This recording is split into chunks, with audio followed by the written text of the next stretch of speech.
Let's talk about it. I have discussed this multiple times on my page, and I will continue to address it as many times as I need to, which apparently I need to again in light of the video of a fellow book talker and former follower of mine and her disgusting retweets of JKR's transphobic fucking propaganda on Twitter.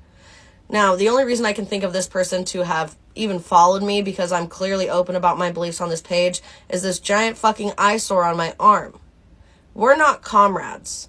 This tattoo was a mistake I made 6 years ago before I had any of the information that I do now about who JKR is as a person, and I have to bear the mark of a transphobic author until I can get it covered up. If you see this and you think that we share the same beliefs because I have this fucking eyesore on my arm, you are so mistaken. It's not even funny. It's something that I have to live with, and it is a decision that I made. Even though I didn't have the information that I do now, I have to deal with the fact that trans people very well may see this tattoo and feel that this is not a safe space for them, because it is a symbol of a person that carries so much hate in their heart for their entire community. And for that, I am so fucking sorry, and I hope you know that my page is always a safe space for everyone. And I am so sorry that you have to look at this fucking hideous tattoo. Let's talk about it. Who's afraid of JKR? One would have to live under a rock to be unaware of the cultural influence J.K. Rowling has made upon the world. Harry Potter is one of the world's most influential franchises, and with 7 novels, several spin-offs, theme parks, and a host of additional toys and merchandise, has lifted JKR to the status of self-made millionaire. One would have to be living in a cave a couple miles below the surface of the earth to be unaware of the controversy surrounding her in modern years. Social media and various speakers have argued that she is a bigot, a fascist, and an awful rich woman, at home amongst the likes of Elon Musk and Jeff Bezos in terms of despicability. And yet, is that true? J.K. Rowling was born in 1967 to middle-class parents with no college education. They settled in Gloucestershire, where Rowling grew up, along with her older sister. Her childhood was disrupted by her mother's multiple sclerosis diagnosis and conflict with her father, who she noted openly preferred a son. After college, she moved to Portugal to teach night English classes, where she met her first husband, TV journalist Jorge Arantes. The marriage quickly soured, leading to separation due to Arantes' abuse of Rowling and her daughter. The pair moved to Scotland to seek refuge of Rowling's sister, where Arantes eventually tracked them down. Rowling sought a restraining order and eventually a divorce, all the while experiencing extreme poverty. During this period, she sought solace in her writing, using what would eventually become Harry Potter to deal with the death of her mother and to mitigate her depression. On 26th of June, 1997, Bloomsbury published Philosopher's Stone with an initial print run of 500 copies. Initially, Rowling did not make much money off of the franchise. Before Chamber of Secrets was published, Rowling had received about $4,200 in royalties. Scholastic bought the U.S. rights for $105,000 and also insisted on a name change, which resulted in the titling Harry Potter and the Sorcerer's Stone. Sorcerer's Stone was released in the United States in September 1998, with the series ending with Harry Potter and Deathly Hallows in July of 2007. In 1999, Warner Brothers purchased film rights to the first 2 Harry Potter novels for a purported $1 million, which Rowling accepted the offer with the provision that the studio only produce Harry Potter films based on books she authored, while retaining the right to final script approval and some control over merchandising. Despite popularity of child audiences, the Harry Potter series received much pushback from religious figures, who insisted that the series glorified and promoted witchcraft and often sought to ban the book outright from libraries and schools. As a result of her personal history of poverty and domestic violence, Rowling has aimed to use her wealth and status for charitable ends, as she felt emboldened to stand up and be counted on issues that were important to her.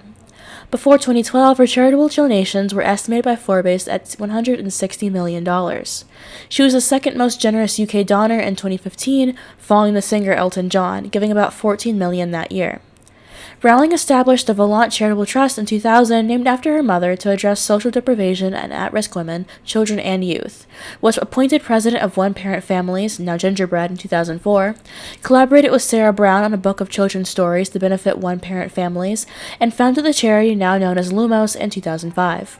Lumos has worked with an orphanage west of Kyiv, Ukraine since 2013, and after the 2022 Russian invasion of Ukraine, Rowling offered to personally match up to $1 million in donations to Lumos. Rowling has made donations to support other medical causes, including donating $10 million to found a multiple sclerosis research center at the University of Edinburgh, and donating six-figure sums to both CALSA Aid and the Asian British Trust during the COVID-19 crisis.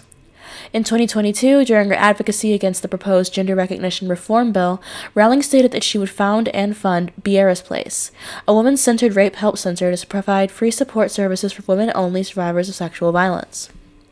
Now, one might wonder how a woman who donated so much of her wealth that she lost billionaire status might be considered a bigot and all-around awful person. The answer lies in a court case about free speech. Gender identity refers to a person's innate sense of their gender, chiefly used in contexts where it is contrasted with the sex registered for them at birth. The term began to rise in popularity beginning in 2011, which was an extraordinary year for gay rights. In September, the end of the military's Don't Ask, Don't Tell policy allowed gay, lesbian, and bisexual people to serve openly. In December, 2 female sailors became the first to share the Navy tradition of a first kiss. Over the summer, New York became the 6th and largest state yet, along with Washington, D.C., to allow same-sex marriage. Phyllis Siegel, 76, and her partner of 23 years, 84-year-old Connie Koplev, became the first same-sex couple in New York City to be legally married. Around this time, discussion around gay marriage was beginning to ramp up and became the most central goal to American LGBT activism. After the passing of Obergefell v. Hodges in 2015, which granted marriage equality and equal recognition across all 50 states, attention shifted from the less flashy gay activism goals as Stonewall broadened its scope to include transgender activism. Following this decision, transgender activists have campaigned for various rights that infringe on sex-based protections, and often rely on racist, sexist, and homophobic arguments to support their reasoning. These include the right to self-diagnose and choose healthcare options without input or agreement from medical professionals under what is commonly known as affirmation healthcare model, the right to have cosmetic surgeries paid for with taxpayer funds or under health insurance, the right to choose who to compete against in sports regardless of objective classification of ability and fairness, the right to determine how others view, think of, or discuss you, the right to consider criticism as hate speech and violent crime, and the right to control the development of language to suit political aims instead of naturally, among others. In 2019, Maya Forstater did not have her contract renewed at the think tank she worked at after tweeting that transgender women cannot change their biological sex. She lost the initial court case because her opinions were deemed to be absolutist, and Judge James Taylor ruled that Maya Forstater's views did not have the protected characteristic of philosophical belief. J.K. Rowling tweeted her support, stating, "Dress however you please, call yourself whatever you like, sleep with any consenting adult that will have you, live your best life in peace and security, but force women out of their jobs for saying that sex is real? Hashtag I stand with Maya." This tweet, in conjunction with previous criticism for following lesbian gender-critical activist Magdalene Burns, led to her first major cancellation. The Maya Forstater case was eventually overturned as the court found that, absent an explanation from the respondents, the facts are such that the tribunal could properly conclude that the tweets were a substantial part of the reason why Ms. Forstater was not offered employment, and the respondents' evidence, far from proving the contrary, supports the finding that they were. The tweets in question regarded gender identity and were held to have made a hostile work environment for a gender-fluid identifying, biologically male coworker. This includes statements such as, "Yes, I think male people are not women. I don't think being a woman/female is a matter of identity or womanly feelings. It is biology. People of either sex should not be constrained or discriminated against if they don't conform to the traditional gender experience." And, "Some transgender people have cosmetic surgery, but most retain their birth genitals. Everyone's quality and safety should be protected, but women and girls lose out on privacy, safety, and fairness if men are allowed into changing rooms, dormitories, prisons, sports teams." Both statements are objectively true. Biological sex is innate and unchangeable, and there are only two sexes, male and female. Womanhood is not a feeling or a choice, and to say otherwise is to negate the oppression that women face around the globe as a result of their sex. If it were as simple to change reality as to merely state otherwise, then surely women could state, "I'm not female," and be freed from female genital mutilation, from child marriages, from rape, from medical misogyny and domestic abuse. But the truth is, one cannot change reality simply by declaring it so. Of course, transgender rights activists campaign for us all to pretend otherwise, and to validate those who decree themselves to be of another gender through our implicit and explicit agreement of that claim.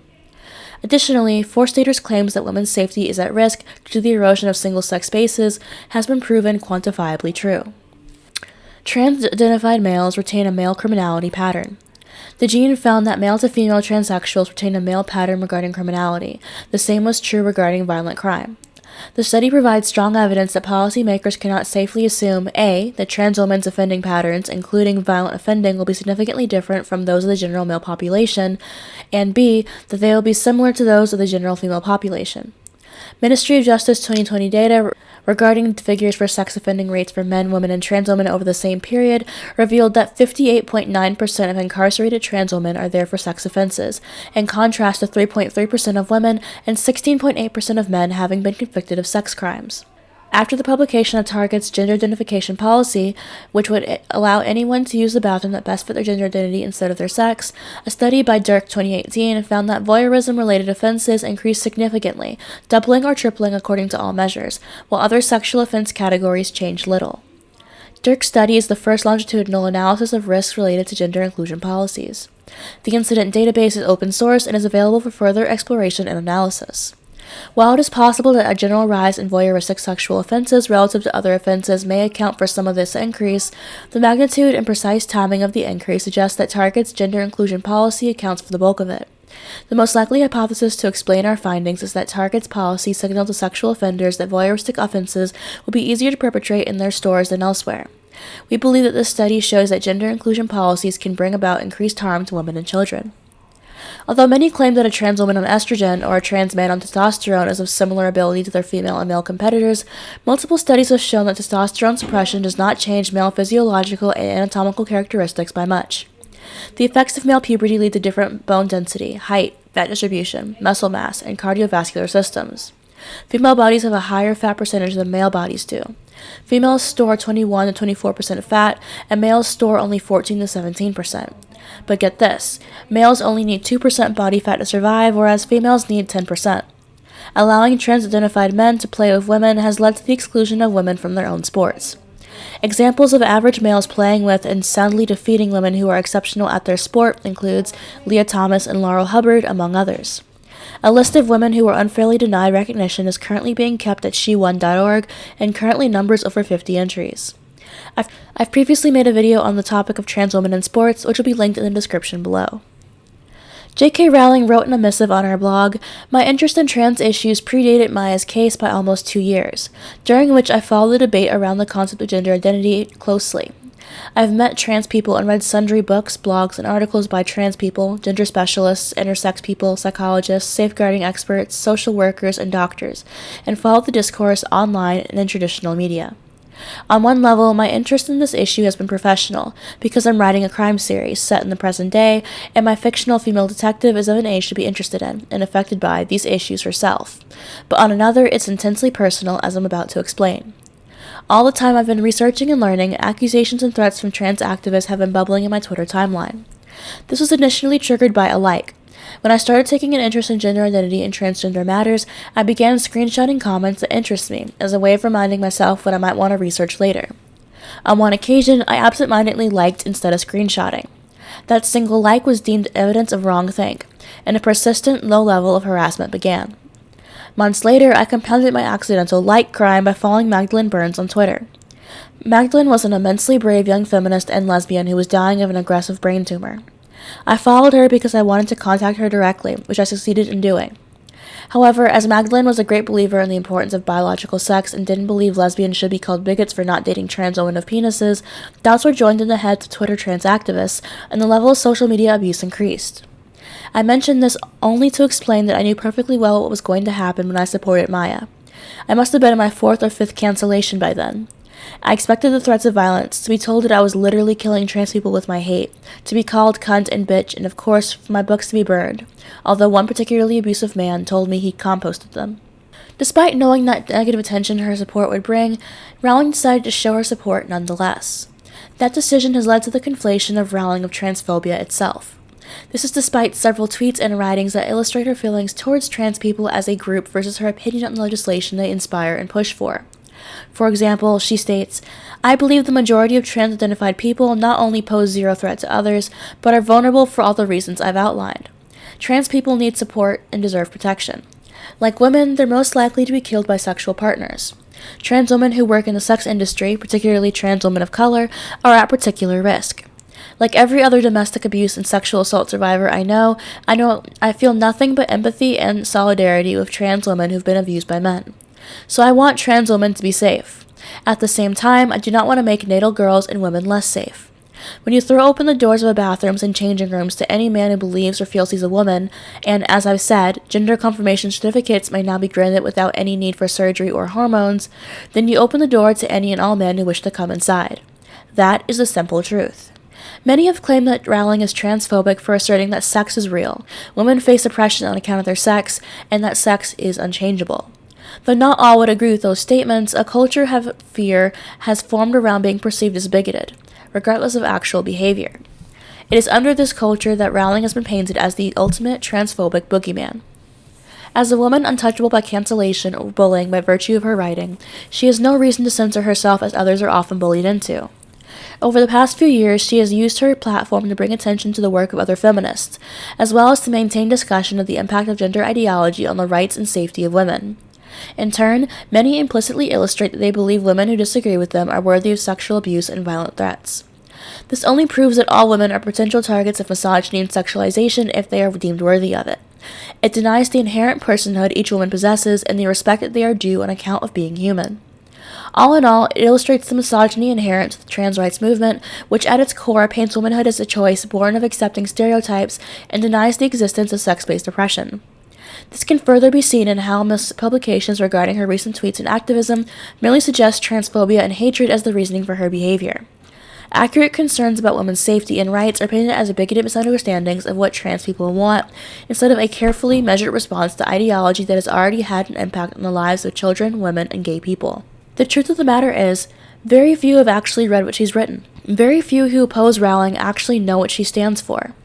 To actually be exposed to the beliefs of your enemies is to risk agreeing with them, and dissent is one thing that trans activism simply cannot abide by. Trans activists are terrified that those who blindly go along with gender ideology out of a wish to be progressive and kind might find themselves wondering what else trans rights activists are hiding when they realize that they cannot actually prove J.K. Rowling to be transphobic. Ask, and the most common reply you will see is, well, I don't know, but everyone else said so. There is a belief that common opinion is irrefutable proof, and thus there is no burden on the individual to make their own judgment or to do their own research. In late 2022, Rowling has decided to open and fund a female-only rape crisis center in Scotland.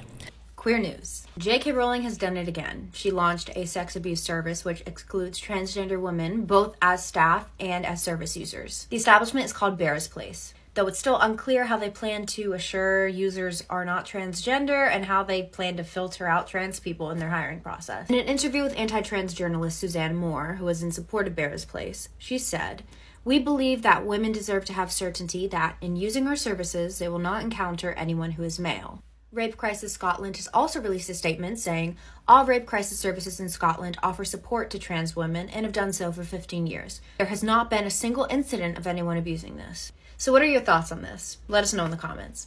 The shelter will provide free support and advocacy for women in Edinburgh who have experienced abuse at any time in their lives, and was created to fill an unmet need for female-only care. Rape is a gendered crime, that is, overwhelmingly perpetrated by men and disproportionately experienced by women. This decision has been lauded as spiteful and transphobic despite the fact that every other rape shelter or service in the area does accept trans women. BBC coverage points out that trans people should be protected too, as if by creating a service for a specific group, it is somehow inherently hurting the group it excludes. Exclusion is required in order to serve groups to the best of its ability. You don't see Hispanic groups campaigning to access Black activism groups, or paraplegics hoping to join groups that serve autistic people. To do so would be to misdirect resources and to render those services ineffective by forcing broadness. If there is such a need for a trans woman-centered service, then why is no one funding or creating one, instead of campaigning to gain access to a space for females only? The shelter isn't even trans-exclusionary, merely male-exclusionary. Trans-identified females would still be welcome to come. Women abused by other women would still be welcome. Bisexual and lesbian women are still welcome. As long as you are a woman, you are welcome to use those services which are evidently needed, as women have been facing a pressure to validate men over their own comfort and safety. In the end, there is no evidence to illustrate JKR's supposed transphobia. All one can find is, in her own words, support for trans people and concern for the effects of their campaigning on the rights and safety of women and girls. In recent years, she's grown less concerned about appearing polite or shrugging off the label of TERF. Who can blame her for growing less concerned about appealing to a public that is set on making her into a monster, and instead calling out the appalling behavior against her with less niceties in the way? It's difficult to understand how the group tweeting porn and channels children are using to send Harry Potter fan art, sending rape and murder tweets, and yet refusing to admit to the misogyny within their own movement can claim to be in the right, and the woman enduring their abuse of grace to be in the wrong. This, dear viewers, is where we part. To be honest, I've never actually been a fan of Harry Potter. I've still never seen a single movie, and I've only read the first book in the series, because I've always been a person with really specific and weird tastes, and that meant that I was reading Vampires or Oliver Nocturne when I was in elementary and middle school, and not anything relatively popular. But in recent years, obviously, I've gotten into feminism, and you just hear so much discussion around J.K. Rowling, even among people who just don't really care about feminism or trans activism, and it's just common perception that she's this horrible, horrible person, and yet when you ask for literal proof of justification for that belief, no one can give you any. And that's something that's always annoyed me. Like, as a kid, I could not take "because I said so" as an answer. My parents would say, I'd say, "Mom, can I have this for dessert?" And they'd say no, and then why? Because I said so. And I'd badger them until eventually I'd get grounded for asking too many questions.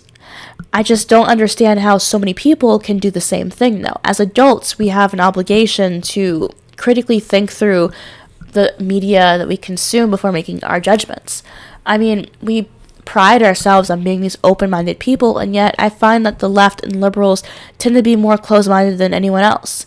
I mean, moderates at least are willing to hear both sides of the story, whereas liberals are sitting here pretending that there is no story, that there is no one to talk to, that there is no potential justification for someone disagreeing with you besides being inherently an evil, horrible person, which is just incorrect.